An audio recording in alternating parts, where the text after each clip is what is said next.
भीष्म पितामह और शिखंडी के बीच महाभारत का रहस्य। सोचिए, महाभारत में एक ऐसा भी योद्धा था जिसे खुद मृत्यु भी उसकी मर्जी के बिना छू नहीं सकती थी। एक ऐसा महायोद्धा जिनका सामना करने से देवता भी हिचकते थे। लेकिन कुरुक्षेत्र के मैदान में उसी अजेय योद्धा को एक ऐसे रहस्य ने हराया जो आज भी लोगों को सोचने पर मजबूर कर देता है। ये कहानी है गंगापुत्र भीष्म की, जिन्हें हराना लगभग नामुमकिन था। लेकिन ये कहानी उस एक किरदार की भी है जो बना ही था उनकी हार की वजह बनने के लिए। ये कोई आमने सामने की लड़ाई नहीं थी, बल्कि एक ऐसी चाल थी जिसने इतिहास का रुख मोड़ दिया।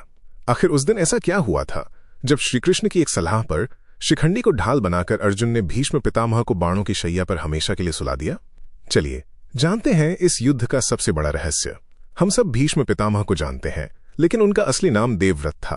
अपने पिता शांतनु की खुशी के लिए उन्होंने एक ऐसी कठोर कसम खाई, आजीवन ब्रह्मचर्य की, कि उन्हें वरदान में इच्छा मृत्यु मिल गई। यानी उनकी मौत सिर्फ तभी हो सकती थी जब वो खुद चाहें। जब कुरुक्षेत्र का युद्ध शुरू हुआ तो भीष्म कौरवों के पहले सेनापति बने और पांडवों की सेना में तबाही मचा दी। वो हर दिन हजारों सैनिकों का संहार कर रहे थे और पांडवों के लिए उन्हें रोक पाना नामुमकिन सा हो गया था। लेकिन भीष्म की एक और कसम थी, एक ऐसी कसम जो उनकी सबसे बड़ी ताकत भी थी और सबसे बड़ी कमजोरी भी। और वो ये थी कि वो कभी किसी स्त्री पर या ऐसे इंसान पर हाथ नहीं उठाएंगे जो पहले स्त्री रह चुका हो। पांडवों को उस वक्त जरा भी अंदाजा नहीं था कि भीष्म की यही कसम उनकी हार की कहानी लिखेगी।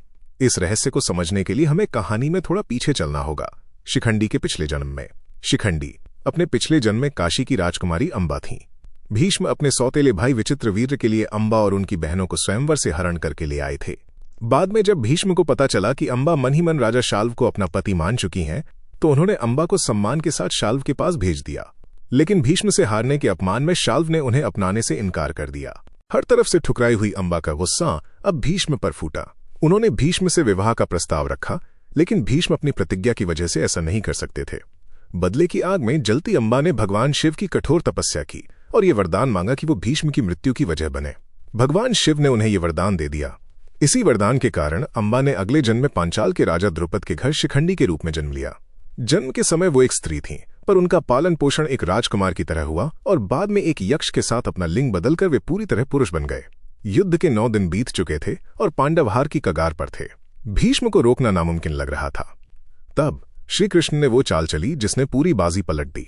उन्होंने अर्जुन से कहा कि भीष्म को हराने का बस एक ही रास्ता है, माइनस शिखंडी। श्री कृष्ण जानते थे कि भीष्म शिखंडी को अंबा का पुनर्जन्म मानते थे और अपनी कसम के मुताबिक उस पर शस्त्र नहीं उठा सकते थे। युद्ध के 10वें दिन श्रीकृष्ण की सलाह पर अर्जुन ने शिखंडी को अपने रथ पर आगे खड़ा किया और सीधे भीष्म के सामने जा पहुंचे। जैसे ही भीष्म ने अपने सामने शिखंडी को देखा, उन्होंने अपनी प्रतिज्ञा का सम्मान करते हुए अपने हथियार नीचे रख दिए। उन्होंने शिखंडी में अंबा को देख लिया था और एक स्त्री के सामने वो शस्त्र नहीं उठा सकते थे, और बस वही वो पल था जिसने इतिहास बदल दिया। भीष्म ने हत्थे थे और शिखंडी की आड़ में अर्जुन ने अपने गांडीव से बाणों की ऐसी बारिश की कि भीष्म का पूरा शरीर बिंद गया और वो रथ से गिरकर बाणों की शैया पर आ गए। ये कहानी सिर्फ एक युद्ध की नहीं, बल्कि धर्म, वचन और रणनीति की है। आपको क्या लगता है, क्या भीष्म अपनी ही प्रतिज्ञा के जाल में फंस गए थे, या ये उनकी हार का एकमात्र रास्ता था? अपनी राय हमें नीचे कमेंट्स में जरूर बताइएगा और ऐसी ही दिलचस्प कहानियों के लिए हमारे चैनल को सब्सक्राइब करना मत भूलिएगा। तो भीष्म पितामह की हार किसी एक योद्धा के हाथों नहीं हुई। उनकी हार के पीछे अंबा का बदला, शिव का वरदान, खुद भीष्म की अपनी प्रतिज्ञा और आखिर में श्रीकृष्ण की वो अचूक रणनीति थी।